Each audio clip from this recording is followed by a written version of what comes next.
Bom dia a todos. Mais uma manhã de estudo, de encontro aqui em nossa casa, nesse ambiente tranquilo, onde temos o fortalecimento, a sustentação para as nossas dificuldades. É sempre bom podermos estar aqui, né? Às vezes são poucos momentos iguais a esse, mas que tem uma grande importância para nossas vidas, onde faz toda a diferença, onde a gente aprende muita coisa, recebe os recursos da espiritualidade e encontra a força, né, e os recursos necessários para a gente seguir adiante na nossa vida. Nós estamos estudando um capítulo que o título é Sede Perfeitos. É o capítulo 17 do Evangelho, onde a gente sempre está refletindo sobre pontos que vai fazer com que a gente consiga conquistar essa perfeição em nós. Todos que se encontram no planeta Terra, todos nós almejamos a felicidade, todos nós queremos o bem-estar, a tranquilidade, a paz, a harmonia. Mas para que isso aconteça, para que a gente se sinta assim, a gente precisa conquistar essa paz, a gente precisa conquistar essa felicidade. Nada vem de graça, nada vem do alto sem que não seja com o nosso esforço. É uma coisa que nós temos que estar sempre refletindo e lembrando, porque os Espíritos, eles falam exatamente isso para a gente. A missão e o objetivo nosso aqui na Terra é fazer com que essa paz cresça dentro de nós. É para fazer com que esse amor cresça dentro dos nossos corações. E não que ela venha de fora para dentro. E isso ele leva a gente a pensar e a refletir sobre a nossa vida. Sobre o que nós estamos fazendo, o que nós estamos falando, pensando, quais as nossas escolhas, para ver se isso vai levar a gente a essa felicidade. Porque muitas vezes nós queremos sim ser felizes, mas estamos seguindo no caminho errado. Nós estamos seguindo num caminho onde o que nós vamos encontrar no futuro é a infelicidade, é o sofrimento, é a dor, é os problemas, é as dificuldades que nos cercam. Então o que eles colocam para a gente é assim: examine a sua vida, examine a sua conduta, examine quais são os seus valores, o que você tem dentro de você, a fim de que você identifique se está seguindo num caminho seguro ou num caminho que vai te levar ao sofrimento. E como modelo, eles nos oferecem quem? Jesus, porque nós, por nós mesmos, às vezes não conseguimos fazer essa distinção de quando nós estamos agindo de uma maneira correta, quando estamos agindo de uma maneira errada, o que é bom, o que é ruim. Às vezes a gente tem um pouco de dúvida e não consegue fazer essa distinção. Então ele coloca para a gente Jesus como modelo. A gente tem esse grande exemplo que faz com que a gente veja, poxa, está de acordo com o que Jesus exemplificou para a gente? Está de acordo com o que ele falou? Está de acordo com os seus ensinamentos? Então eu vou continuar e vou seguir nesse caminho. Não está de acordo, tem coisa errada. Tem coisa errada. Eu estou seguindo por um caminho que talvez não esteja muito bom. Então é a reflexão e a atenção que nós temos que ter. Porque às vezes a gente passa na nossa encarnação desatentos. E esse é o grande erro nosso. A dificuldade nossa não é falta de ajuda, não é falta de aviso, não é falta dos benfeitores estarem conosco, não. É falta de atenção nossa. Porque nós temos todo o manancial de recursos à nossa disposição. Nós temos a doutrina espírita que está conosco, nos esclarecendo, nos acolhendo, nos impulsionando a seguir na nossa vida. Nós temos Jesus, o nosso grande exemplo. Nós temos um monte de recursos à nossa disposição. Agora o que acontece é que a gente faz vista grossa com tudo isso. Nós deixamos de lado essas informações ou nós até observamos, mas não seguimos. Então está aí o motivo de tanto sofrimento na nossa vida. Está aí o motivo de tanta dor. E essa dor ela se faz necessário para nós, para que a gente desperte. Porque quantos de nós sabe de uma coisa, mas não faz? Aí quando a gente está num sofrimento maior, num problema maior, aí a gente sai do nosso lugar, aí a gente movimenta, aí a gente procura resolver os problemas, as questões que estão acontecendo com a gente. Então até que a gente desperte, às vezes muito tempo vai levar. Nós já sabemos que não é a primeira encarnação que nós estamos aqui no planeta Terra. Nós já tivemos outras encarnações, já vivemos outras vidas. e que hoje nós estamos aqui procurando ser melhores, se hoje nós estamos com dificuldade de ser pessoas melhores, de identificar os nossos vícios, de assumir os nossos defeitos e se esforçar para melhorar, que dirá no passado? Então muita coisa, muita dificuldade existe ainda no nosso passado. Muita coisa errada nós já fizemos. Então por isso que nós precisamos aproveitar o nosso presente e esquecer um pouco do nosso passado. Não ficar preocupado com isso e se focar no presente, porque o futuro ele é promissor, desde que a gente saiba aproveitar o momento que a gente está vivendo agora, principalmente em contato com a doutrina espírita.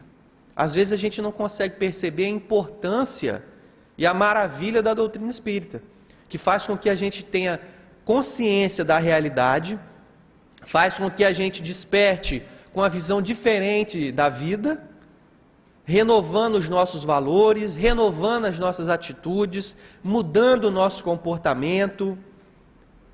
Coloca para a gente que nós não vamos morrer, nós vamos continuar vivendo. E se nós entendemos que nós vamos continuar vivendo e que vamos levar conosco aquilo que nós fizermos agora, não tem como, a gente tem que mudar.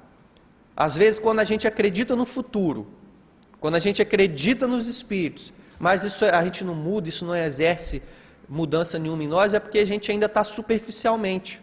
A gente ainda não conseguiu entender, na sua essência, essa realidade. A gente ainda não absorveu isso em nós. Então a gente tem só artificialmente aquela ideia. Então o que nós precisamos aprender a fazer é conseguir realmente colocar a doutrina espírita dentro do nosso coração.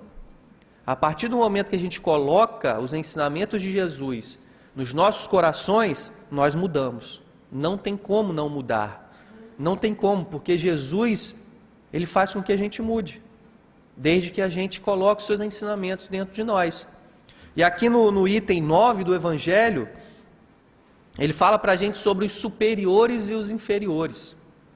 Nós estamos com um objetivo aqui na Terra, nos tornarmos superior em moralidade, não de vaidade, de orgulho, de egoísmo, de ser melhor do que as pessoas, de estar em destaque. Não é isso que ele coloca para a gente, porque o mundo coloca o superior como aquele que é melhor do que o outro, que tem mais, que é mais bonito, que é mais rico, que tem mais posse, que tem mais poder, que tem mais influência, que tem uma família que é conhecida na sociedade e é poderosa por conta disso. Então não é essa superioridade que nós estamos incumbidos de desenvolver em nós. A superioridade do Evangelho é a superioridade moral. E essa inferioridade que ele coloca, nós podemos dizer que pode ser a inferioridade dos vícios. A gente tem que deixar esses vícios e tentar enxugar isso de nós. E aí ele chama a atenção para nós sobre a superioridade, dizendo o seguinte: que da mesma forma que a fortuna, que a riqueza, é uma delegação da qual aquele que a possui terá que prestar contas. A primeira questão que ele fala para a gente é: teremos que prestar conta da autoridade que nós exercemos no mundo, do poder que nós temos e dos recursos que estão à nossa disposição. Quando ele fala da fortuna e da riqueza, ele coloca para a gente que nós não é nosso a riqueza, é um depositário, nós somos um encarregado que estamos usufruindo daquela riqueza. E que isso tem um objetivo, que é a gente fazer um bom uso dessa riqueza, em prol das pessoas, em prol da gente também. Fazer um bom uso. E quando a gente não fizer um bom uso, a gente é responsável por isso. E quando a gente faz um bom uso, também somos responsáveis. Então o poder e a autoridade é a mesma coisa. Nós somos depositários dessa autoridade. Porque quem tinha autoridade real é Jesus.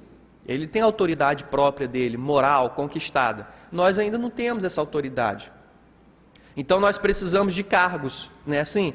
A gente precisa de um cargo, a gente precisa de um título. Não, é pai, é mãe, é meu chefe, é meu patrão, é prefeito, é vereador. A gente precisa dessas hierarquias que vão delegar a nós autoridade, vão delegar a nós poder. Então nós ainda precisamos dessa divisão para que a gente aprenda a exercer esse poder. Mas Jesus, ele tinha por conta própria tudo isso. Tanto é que ele está aí, ele é o nosso mestre, ele é o nosso guia, ele é o nosso modelo, e até hoje ele influencia a gente para o bem. Então o poder que eu tenho e a autoridade que eu exerço, eu vou prestar contas em retorno ao plano espiritual. E esse acerto de contas, ele é feito de qualquer maneira. E o grande sofrimento que muitas vezes nós exercemos, que nós sofremos no plano espiritual, é exatamente esse acerto de contas. Que quando a gente vai lá e olha para trás, identifica as nossas falhas, os nossos erros, as nossas dificuldades, nós sofremos. Porque muitas vezes a gente vai olhar assim e vai falar, meu Deus, eu sabia que era errado. Eu sabia o que eu estava fazendo. E ainda assim, eu insisti no erro. Acontece isso com nós encarnados.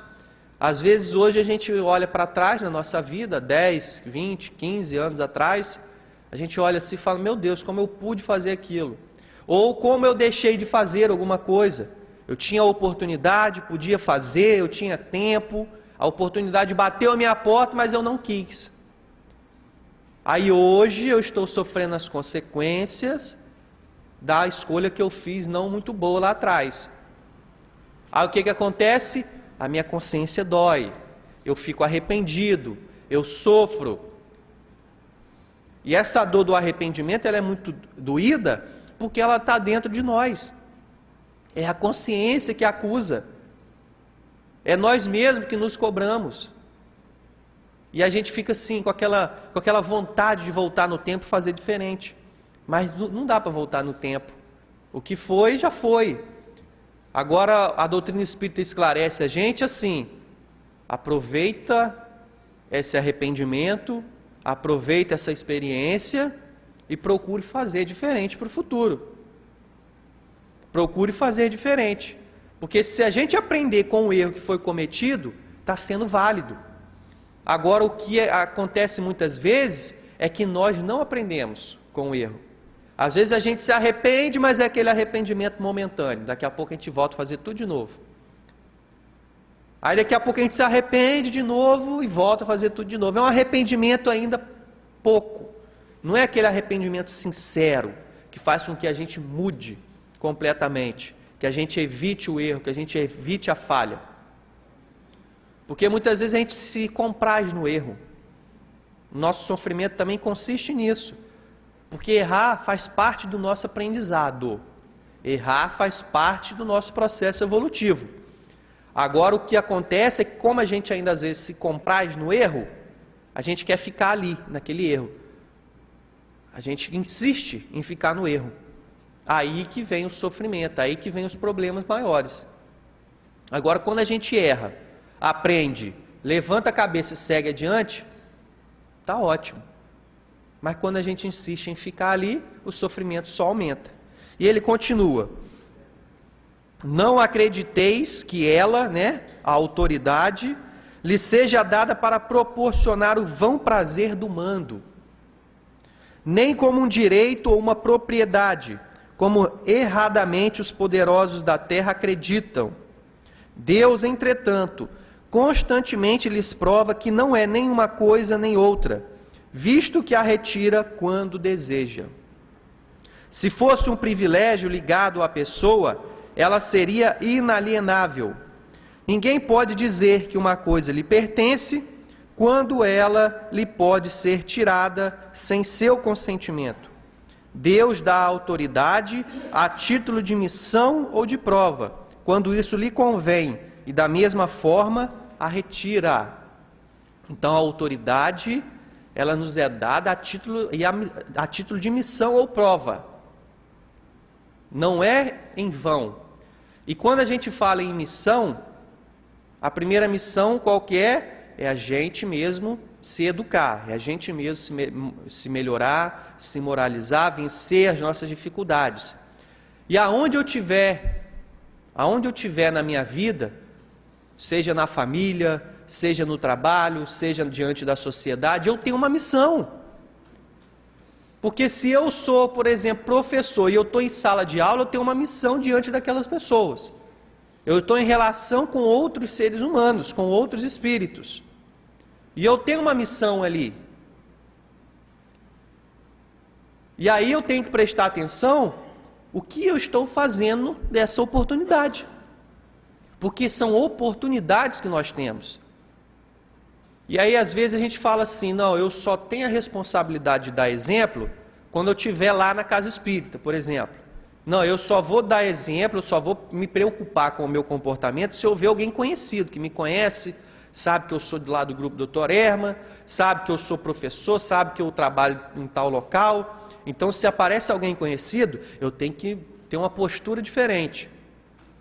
E está errado. Eu tenho que me preocupar isso constantemente.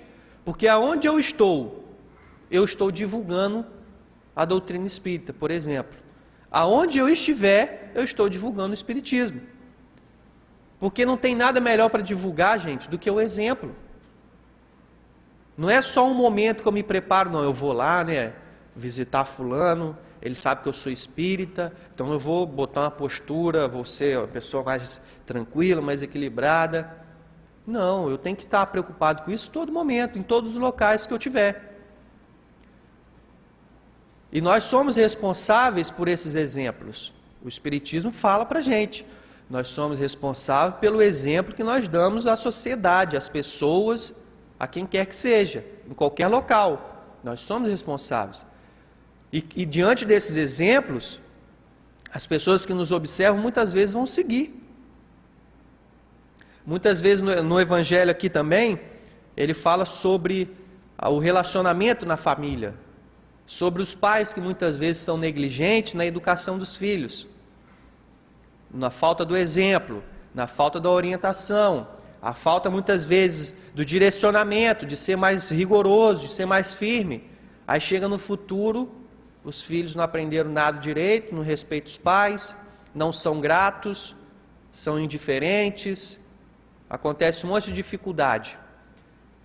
Aí a gente tem que se reportar aos motivos atuais, aos motivos que levaram que isso acontecesse. E aí muitas vezes os pais identificam, eu para poder ir para a farra, muitas vezes para ir para as festas, para ir poder sair na noite, eu deixava os filhos lá com qualquer um, eu muitas vezes não dava a atenção devida, às vezes eu estava junto, mas só estava reclamando porque o filho ficava toda hora incomodando com alguma coisa. Eu, na hora de ser rigoroso, na hora de direcionar, na hora de corrigir, eu não corrigia, eu deixava as coisas andar frouxo, deixava as coisas andar de uma maneira solta, e aí aconteceu o que aconteceu. Por isso que eles falam para a gente, o sofrimento que nós passamos, a causa é unicamente exclusiva nossa. É exclusivamente nossa. Porque é uma consequência das nossas escolhas. É uma consequência das nossas atitudes. Mesmo que hoje, se eu olhar para a minha vida no passado e não conseguir identificar o motivo que resultou nesse sofrimento que eu passo hoje, eu tenho que ter certeza que alguma coisa no passado eu fiz, que agora eu estou sofrendo as consequências. Mas uma coisa nós fomos o causador dessas dores, dessas dificuldades. E que eu preciso agora assumir essa responsabilidade e procurar sair dela, sair desses problemas. E ele diz, todo aquele que é depositário da autoridade, qualquer que seja a sua extensão, desde a do Senhor sobre o seu escravo, até a do soberano sobre o seu povo, não pode esquecer-se de que é um encarregado de almas. Aqui ele já bota uma visão mais ampla para a gente. Não são apenas pessoas, são almas, são espíritos que estão encarnados. Por exemplo, voltando lá no pai e na mãe, nos pais, no responsável, está encarregado de uma alma, de um espírito. E como tal, nós temos a obrigação de encaminhar esse espírito para Deus. Esse é o objetivo. E não de ficar trazendo ele só para nós, é meu, tem que estar no meu domínio, tem que estar no meu controle, eu que tenho que controlar, eu que tenho que dizer tudo que tem que fazer, e eu não ensino. Eu não ensino o espírito a viver. Então a gente precisa, como espírita, ter essa visão de liberdade. Uma liberdade equilibrada, uma liberdade harmoniosa. Não é aquela liberdade libertinagem. Não é essa liberdade. Não é aquela coisa, faz tudo porque, né, deixa livre, porque não vou ficar aprendendo, porque não é filho a gente cria para o mundo. Não é essa a ideia. É liberdade de acordo com o Evangelho, de acordo com a doutrina, de acordo com os ensinamentos de Jesus.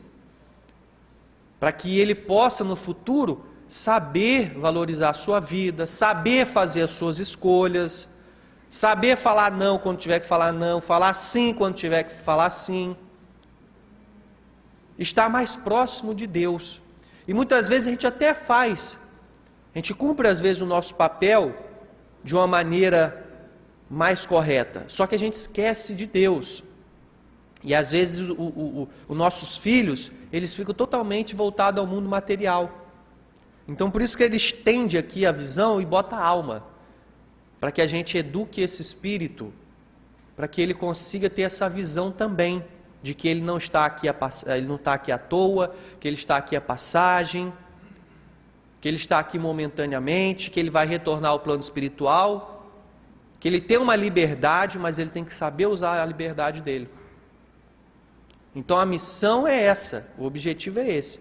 Agora, quando eu fico naquela coisa exclusiva, minha, é meu, tadinho, não sabe fazer nada, eu tenho que fazer tudo, tadinho, não vai saber ir no médico, eu tenho que ir no médico ele.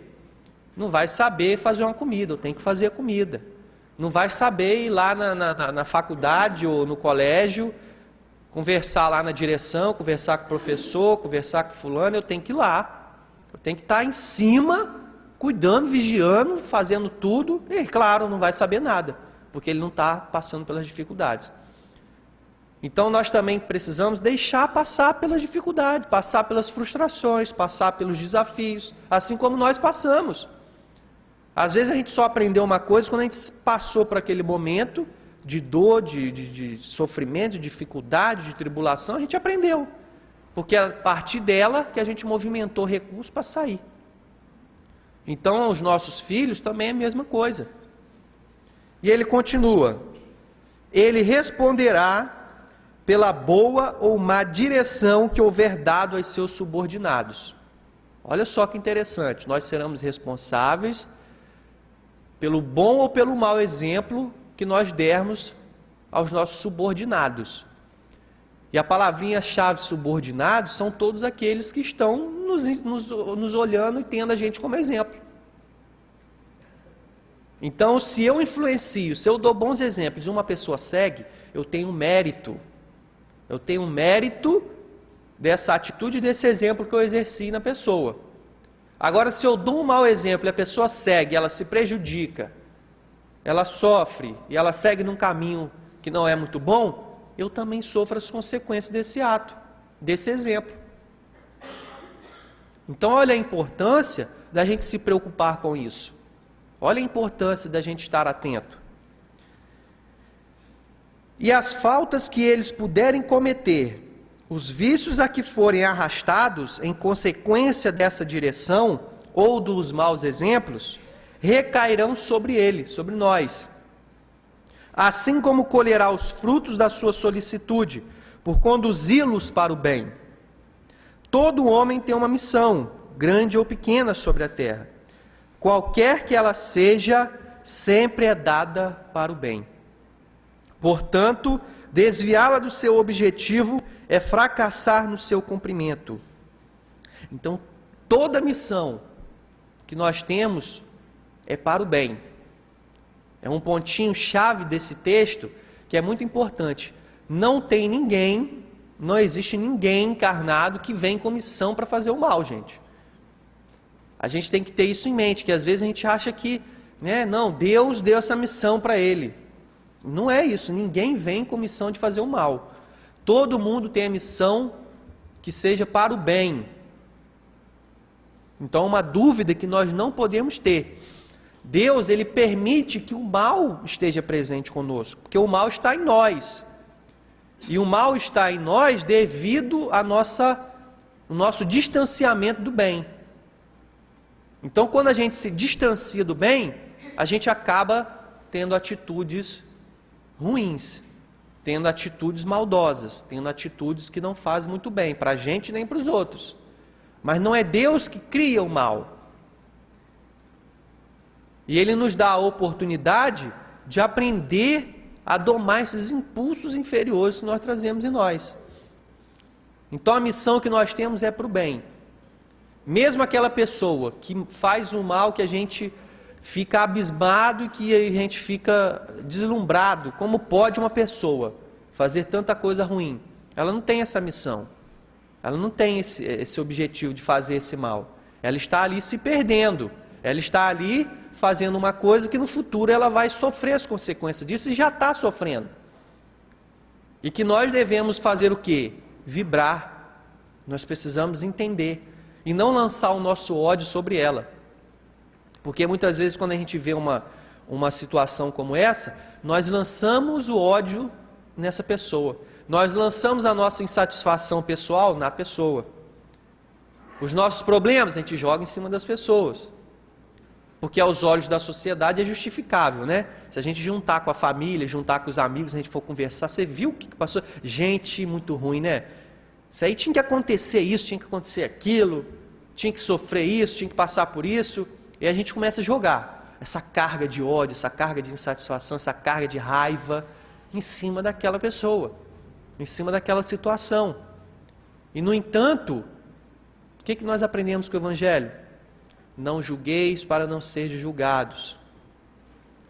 Não vai retribuir o mal com o mal. Tem que retribuir o mal com o bem. Procura compreender e entender a dificuldade do seu irmão. Seja a dificuldade que essa pessoa tenha. Seja o vício que ela traga com ela. Assim como ela tem os seus defeitos, assim como ela tem as suas dificuldades, nós também temos a nossa. Às vezes ela está mais intenso, às vezes ela está num problema e numa dificuldade maior. E que a gente às vezes está numa dificuldade que não é tão grande assim.